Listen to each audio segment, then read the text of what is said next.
Welcome back everyone. And यहाँ पे हम लोग बात करने वाले हैं एडलवाइस फाइनेंशियल सर्विसेज लिमिटेड के बारे में। जो इनका ब्रोकिंग था यहाँ पे वो उन लोगों ने अलग करा है, नुवामा के नाम से वो लिस्ट हुआ है। एंड उसके अंदर जो है एक मेजर प्रॉफिट बुकिंग भी देखने को मिली। तो उसके बारे में बात करेंगे अगर हम लोग, तो फिर वहां पे डिटेल में बात करेंगे, बट यहाँ पे अब फोकस एडलवाइस पे करने वाले हैं। और 2 जून 2023 को जो है स्पिन ऑफ हुआ था। उसके बाद 18 सितंबर 2023 ₹1.25 का डिविडेंड भी हमें कंपनी के द्वारा देखने को मिला है। तो जो इन लोग का बेसिकली ब्रोकिंग बिजनेस था वो इन लोगों ने अलग कर दिया, वेल्थ मैनेजमेंट बिजनेस को अलग कर दिया है।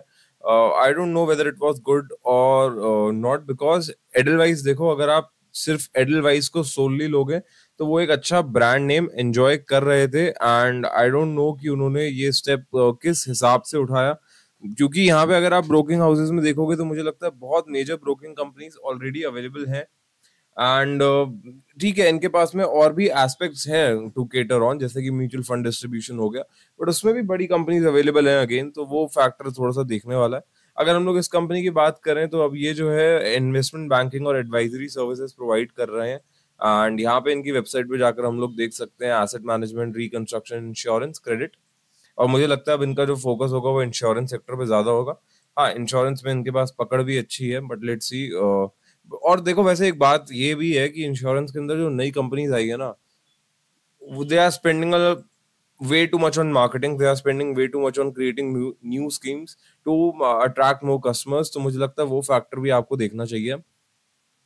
सेल्स की बात करें 2020-21 में, जहां पे जितनी भी कंपनीज थी जो कि इस सेक्टर को केटर कर रहे थे, उनके अंदर एक मेजर मेजर सेल्स ग्रोथ देखने को मिली। इंश्योरेंस की अगर हम लोग बात करते हैं तो प्राइमरी सेल्स ग्रोथ हमें कोविड में ही देखने को मिली, जब लोगों ने रियलाइज करा, सॉरी, कि इंश्योरेंस कितना ज्यादा जरूरी है।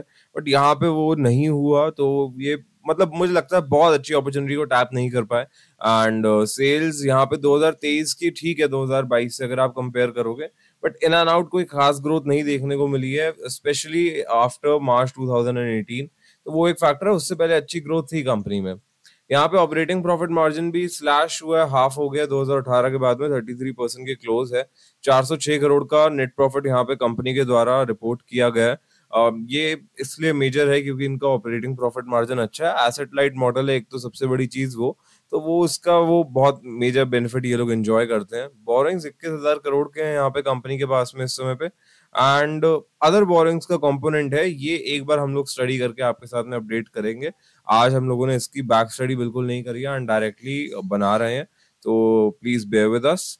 प्रोमोटर्स के पास में 32% ऑफ द कंपनी है। एफआईआईज ने स्टेक को सेल किया है। एफआईआईज में आप देख सकते हैं यहाँ पे कौन सी कंपनीज होल्ड करते हैं। मैं डेफिनेटली आपको कहूंगा, अगर आप एडलवाइज शेयर को होल्ड करते हैं या फिर आप एडलवाइज कंपनी में नए पोजीशंस बनाने में इंटरेस्टेड हैं, तो एक बार जरूर इन एफआईआईज को आकर देखिएगा कि इनके पास में और कौन सी कंपनीज है। You will have a much better idea. And यहाँ पे पब्लिक के पास में हमें स्टेक बढ़ता हुआ नजर आया, विच पर्सनली आई फील कि सही साइन इस समय पे तो नहीं है, थोड़ा सा वरीसम साइन है। डिविडेंड की बात हम लोग कर ही चुके हैं, आइए चार्ट्स पर डिस्कशन करते हैं। तो बेसिकली देखो, स्पिन ऑफ के बाद में जब एडजस्ट हुआ यहाँ पे स्टॉक इस लेवल पे, ये फिगर है, तो यहाँ से अपर सर्किट्स लेके स्टॉक ऊपर आया। वॉलेटाइल ज्यादा होता है, हम लोग बात करते हैं ये। और गैप कवरिंग का हमको था कि ये अगर आप हमारा प्रीवियस एपिसोड देखोगे तो हमने तब भी बात करी है, गैप कवरिंग यहाँ पे इजीली होता हुआ नजर आ सकता है। तो 67 का जो लेवल है यहाँ से, वो इजीली हेड होता हुआ नजर आ सकता है उस तरफ पे stock. And important point is कि उसके बाद क्या होगा। अब देखो यहाँ पे जो मेरे व्यूअर्स हैं उनमें से काफी सारे जने ऐसे भी होंगे जो इस पर्टिकुलर स्टॉक को होल्ड कर रहे होंगे स्प्लिट होने से पहले, एंड आपके पास में नुवामा का शेयर्स आए होंगे, तो आपने वहां पे प्रॉफिट बुकिंग करी कि नहीं, ये आप हमको डेफिनेटली कमेंट सेक्शन में बताना। बट यहाँ पे जो स्टॉक है 67 की तरफ अभी हेड होता हुआ नजर आ रहा है, जो इसके नेक्स्ट एक क्रिटिकल रेजिस्टेंस है क्वाइट ऑनेस्टली। एंड इसके बाद जो लेवल रहेगा वो यहाँ पे 83 तक रहेगा।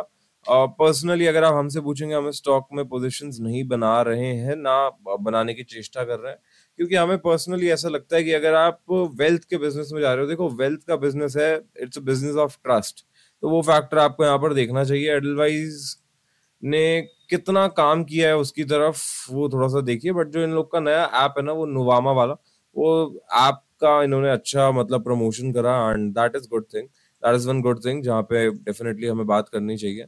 तो आरएसआई अगर आप देखते हैं तो वो ओवरसोल्ड जोन के अंदर है। मैं आरएसआई को इतना ज्यादा कंसिडर अभी नहीं करता हूँ, क्योंकि अभी बुल मार्केट का टाइम है, पीक मार्केट टाइम होता है। यहाँ पे मुझे नहीं लगता आपको बहुत ज्यादा ध्यान देना चाहिए।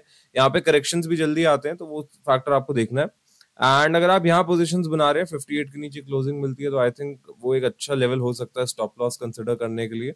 विद दैट सेड, उम्मीद करता हूँ कि वीडियो इन्फॉर्मेटिव लगी होगी। लाइक शेयर सब्सक्राइब जरूर करना अगर आपको पसंद आया तो। एंड हम लोग फिर मिलेंगे एक नए एपिसोड के साथ में। तब तक के लिए शुक्रिया एंड थैंक्स फॉर वॉचिंग।